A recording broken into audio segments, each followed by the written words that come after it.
আলাইকুম নতুন আরেকটা ভিডিও নিয়ে আবার আজকে আপনাদের মাঝে হাজির হয়ে গেলাম। তো গত কয়েকটা ভিডিওতে আমি একজন ইউটিউবারকে নিয়ে কথা বলছিলাম। তো যেহেতু কথা বলার জন্য ওনাদের বিভিন্ন ভিডিও দেখা লাগে, শুধু ওনাদের ভিডিও না, আরও বিভিন্ন কিছু ভিডিও দেখা লাগে, বিভিন্ন ইউটিউবারদের ভিডিও দেখা লাগে। কারণ একটা টপিকে কথা বলবো, এটা কতটুকু সত্যতা, কতটুকু যুক্তি, মানে যৌক্তিকতা আছে, এটা তো বুঝে তারপরে বলা লাগে। তো যাই হোক, গতকালকে দেখলাম হয়তো বা 1-2 দিন আগে যে মহিলাটা, ওনাকে না অনেকেই কথা বলছে। তো এরকম উনি অনেককে পেজে মানে চ্যানেল স্ট্রাইক দিয়ে দিচ্ছে। মহিলাটার 60,000 হয়তো বা 60 হয়তো বা না, 60,000ই আছে সাবস্ক্রাইবার আছে ওনার চ্যানেলে। কথা বলবো কীভাবে?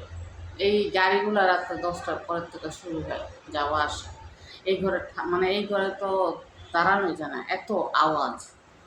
তো যাই হোক, এই আওয়াজটা একটু আপনারা অ্যাডজাস্ট করে নিয়েন, কারণ কি বলবো আর, এটা হবেই, কারণ এখন ট্রাক যেতেছে। তো উনি যেটা করছে, উনি মহিলাটার পেজে স্ট্রাইক দিয়ে দিচ্ছে। মহিলাটা ওনার ক্যাপশনে ওনার ছবি ইউজ করছে এর জন্য। তো যাই হোক, উচিত কথার বাদ নাই বাংলাদেশে, অন্তত পক্ষে, আর কোনো দেশে হোক আর না হোক, বাংলাদেশে উচিত কথার বাদ নেই। তো উনাকে নিয়ে কথা বলার কোনো রাইট নাই, উনাকে নিয়ে কথা বলা যাবে না, উনি যা মন চাই তাই করতে পারবে, যা মন চাই তাই ইউটিউবে ছাড়তে পারবে, এটাই হইলো ওনাদের কথা। কারণ ওনারা হচ্ছে সেলিব্রিটি, বড় বড় চ্যানেলের মালিক, ওনাদেরকে নিয়ে কথা বলা যাবে না, বললেই ওনারা স্ট্রাইক দিয়ে দেবে। বাংলাদেশের মানুষ, বাংলাদেশে হাজার হাজার কন্টেন্ট ক্রিয়েটার আছে যারা বাংলাদেশের প্রধানমন্ত্রীর নিয়েও পর্যন্ত সমালোচনা করে। তো উনি হয়তো বা বাংলাদেশের প্রধানমন্ত্রীর থেকে অনেক বড় একজন ব্যক্তি, সে নিজের ওইরকমই মনে করে। মানে তার কথাবার্তা, চাল চলন, আচার ব্যবহারে এত পরিমাণ অহংকার ভিতরে এই মহিলাটার। গতকালকে দেখলাম একটা ক্যাপশনে দিছে, দেখ আমরা সব মিলে গেছি, এবার তোরা কী করবি। তা ভাই, আপনি ঝগড়া করলেনই বা কেন ইউটিউবে আইসা?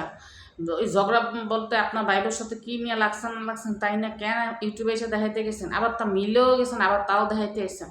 মানে কি বলবো, এটা স্যাগাবে অবস্থা করে ফেলাইছে। যাই হোক, উনারা নিয়ে আর কোনো কথাই বলতে চাই না। পরে দেখা যাবে আমার এইটুকু একটা চ্যানেল, তার মধ্যেও দিয়ে দিচ্ছে স্ট্রাইক। তো কী বলবো এদেরকে নিয়ে, বললাম না যে এত বড় বড় সেলিব্রিটিদের নিয়ে মানুষ কথা বলে, তা ওই মানুষদের না এগুলোর দিকে তাকানোর সময় থাকে না। ওনার খুব যে উনি যা মন চাই তাই ইউটিউবে এসে করতে পারবে, কারণ কিন্তু ওনারা কেউ ইউটিউবে কিছু বলতে পারবে না। আমি আজকে অনেক বছর যাবত আপনাদের একটা চ্যানেলের নাম বলি, বাংলাদেশ, মানে একটা হচ্ছে বাংলাদেশি ব্লগার, আরেকটা হচ্ছে বাংলাদেশি মম তিশা, তারপরে ওনার মেয়ে তানজিলা, ওনার বোন বাংলাদেশের ব্লগার মিম। এই ভিডিওগুলো আমি অনেক দিন যাবত দেখি আজকে। তারপরে এছাড়াও পাকিস্তানি ইউটিউবার আছে একজন, সিতারা ইয়াসিন, ওনার ভিডিও আমি দেখি। তো এদেরকে নিয়ে মানুষ এত ট্রল করে, এত পরিমাণ, মানে কি বলে এটারে, এই কন্ট্রোভার্সির ভিডিও তৈরি করে যে আমি নিজেও দেখতে দেখতে বিরক্ত হয়ে যাই। কিন্তু ওনাদেরকে দেখি না এগুলো নিয়ে কখনো মানে কোনো রকমের কোনো রেসপন্স দিতে বা এই ধরনের কোনো কাজ করতে। যে পাকিস্তানের যে ইউটিউবারটার কথা বললাম, ওনার ফ্যামিলির মানুষ পর্যন্ত পচায়। ওনার হাজব্যান্ড 2টা বিয়ে করছে, পাকিস্তানি ইউটিউবার উনি, ওনার 1 মিলিয়নের উপরে। তো ওই যে বললাম, ওনার ফ্যামিলির মানুষ পর্যন্ত ইউটিউবে এসে ওনার না মানে কাজে বাজে কথা বলে, বাট উনি এগুলারও ওইরকম কোনো রেসপন্স করে না। উনিও চাইলে স্ট্রাইক করে দিতে পারে, উনিও চাইলে অনেক কিছু করতে পারে, বাট ওনারা এগুলো করে না। আর উনি কত বড় জমিদার হয়ে গেছে যে ওনারা মহিলাটা ওনারা কয়েকটা ভিডিও আপলোড করছে দেখা উনি তারে স্ট্রাইক দিয়ে দিচ্ছে মহিলাটার। তো এই যে বললাম, বাংলাদেশে সত্য কথার ভাত নাই। তারপর আপনি আপনার বাইবেলে যা মন চাই তাই করেন, বাইরে নিয়ে যা মন চাই তাই করেন। শুধু ইউটিউবে আইসা কিংবা ফেসবুকে আইসা আদার্স যারা আছে তাদেরকে নষ্ট করেন না, তাদের মন মানসিকতা নষ্ট করেন না। আপনারটা দেখে দেখে আর 5টা মহিলা এগুলো শিখবে, তারা ওই ধরনের কাজবাজ করবে। এই সমাজটা নষ্ট করেন না। আপনার ফ্যামিলি আপনি নষ্ট করে ফেলান, জাহান্নামে চৌরাস্তায় যান, দেখার বিষয় না। শুধু সমাজটা নষ্ট করেন না, কারণ ইউটিউব আর ফেসবুক এগুলার আপনারা পচায় ফেলাইতেছেন। আপনাদের মতো কিছু কিছু মহিলারাই পুরো পচায় দিতে আছে, এগুলো করেন না। আর যদি ভালো মানে এই কথা যদি ভালো না লাগলে না হোক, আপনার যা মন চায় আপনি তাই করে বেড়ান, দেখার বিষয় না। কারণ আপনার হাজব্যান্ড আছে, আপনার হাজব্যান্ড কেমন ধরনের পুরুষ মানুষের একমাত্র আল্লাহ পাকই জানে, যে এত কিছু করে না অথচ কিছু বলে না। ফ্যান বন্ধ তো গরম লাগতেছে না, আজকে গরমও পড়ছে কয়েকদিন যাবত অনেক বেশি।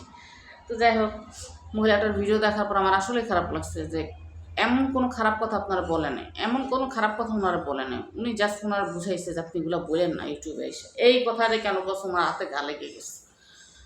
এই ধরনের কিছু কিছু পাবলিক আছে যারা নিজেরা নিজে খুব বেশি জ্ঞানী মনে করে, মানে তারা যা বলবে তাই, তারা যেটা বলবে সেটাই ঠিক আছে, আর বাকি যারা যা বলতেছে তারা সব মানে না বুঝেই বলতেছে, তারা সব ভুল, দুনিয়াতে সে একাই মানে 100-তে 100। তো যাই হোক, এই ফালতু মহিলা সম্পর্কে আমি আর কোনো কথা বলতে চাই না। এই ফালতু মহিলা যেমন চাই তাই করুক, ওর ইচ্ছা ওরই। আর বর্তমানে মানে কি বলবো, এত পরিমাণে বাজারের দ্রব্যমূল্যের দাম বেড়ে গেছে যেটা মানে ভাষার বলার বাহিরে। আর অন্যদিকে তো শুনতেছি গ্যাস নাই, তারপরে কারেন্ট থাকতেছে না, মানে এই যে কি একটা আবার একটা অবস্থা বানায় ফেলাইছে। সরকার কেন এদিকে নজর দিতেছে না, কেন এটা নিয়ে খুব দ্রুত একটা সমাধান আসতেছে না বুঝতে পারতেছে না। মানে বাজারের কোনো জিনিসে হাত দেওয়ার মতো অবস্থা নেই। ডিম হয়ে গেছে 1 ডজন 155 টাকা, কীভাবে সম্ভব আল্লাহ মাবুদ সেই জানে। তো এইভাবে বাজার মনিটরিং যদি প্রতিনিয়ত চালায় না যাওয়া হয়, কিংবা এই ব্যবসায়ীদেরকে যদি ধরা না হয় এভাবে করে, পরিস্থিতি খুব খারাপের দিকে যাবে। কারণ কি পরিমাণ যে জিনিসপত্রের দাম বাড়ছে, সবজিতে হাত দেওয়া যায় না। শাকের আঠি এতটুকু এত চিকুন চিকুন আঠি 60 টাকা করে চাই, কোন ইয়াতে চাই আমি বুঝি না। 50 টাকা 40 টাকা করে শাকের আঠি চাই, আমি বুঝি না এগুলা কি বিদেশের থেকে আমদানি করা হয়? বাংলাদেশে যেভাবে মানে দ্রব্যমূল্যের দাম বাড়তেছে, এতে তো মনে হতেছে বাংলাদেশের সমস্ত দ্রব্য বাইরের থেকে রপ্তানি করা হয়, আমদানি করা হয়, না হলে তো এত বাড়ার কথা না। মধ্যবিত্তর হাতের নাগালে চলে যাইতেছে, সম্ভবই না, মানে খুব কষ্ট হয়ে যাইতেছে টিকে থাকাটা।